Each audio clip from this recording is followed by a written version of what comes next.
ಇವತ್ತು ನಾನು ಕೂಡಿದ್ದು ಏನಂದ್ರೆ ನಮ್ಮಲ್ಲಿ ವಿಜಯವಾದ ಈ ನಾಯಕ್ ಸಾಹೇಬರು ಸುರೇಶ್ ಪಾಟೀಲ್ ಅವರು ಬಸವರಾಜ ಬಳ್ಳಾರಿ ಇವರು ಮೂರು ಮಂದಿ ಏಕವಾಗಿ ಮುಖ ಬಂದಿಲ್ಲ. ಇದನ್ನು ನಾವು ಎಲ್ಲರಿಗೂ ಮಾಡ್ಕೊಂಡಿಲ್ಲ. ನಮ್ಮದು ಪುಣ್ಯ ಇವತ್ತು ಅವ್ರು ಸರ್ಕಾರ ಏನು ಮಾಡುತ್ತೇವಿಲ್ಲ.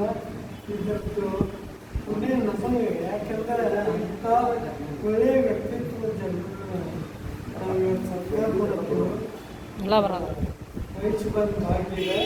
ಮತ್ತು ನ್ಯಾಯ ಸೇವೆ ಬಗ್ಗೆ ಹೇಳಬೇಕಂದ್ರೆ ಅವರು ಇನ್ನೂ 25 ವರ್ಷ ಚೇಂಜ್ ಸುರೇಶ್ ಪಟ್ಲ ಅವರು ಸುರೇಶ್ ಪಟ್ಲ ಹೆಂಗಿನ ಜ್ಯೂಸ್ ಆಗ್ತಾವ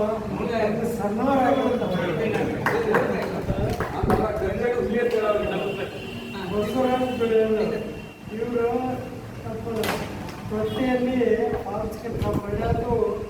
ಈಗ ದಿನ ಒಂದು 25-30 ಮಂದಿ ಯೋಗ ಕಲಿಸ್ತಾರವ್ರ. ಅದಕ್ಕೆ ನೀವು 3 ಮಂದಿ ಸತ್ಕಾರ ಮಾಡತ್ತೀವಲ್ಲ ಇದನ್ನು ಇವ್ರಿಗಂತೂ ಏನಾಗೋಲ್ಲ. ಇವರೆಲ್ಲ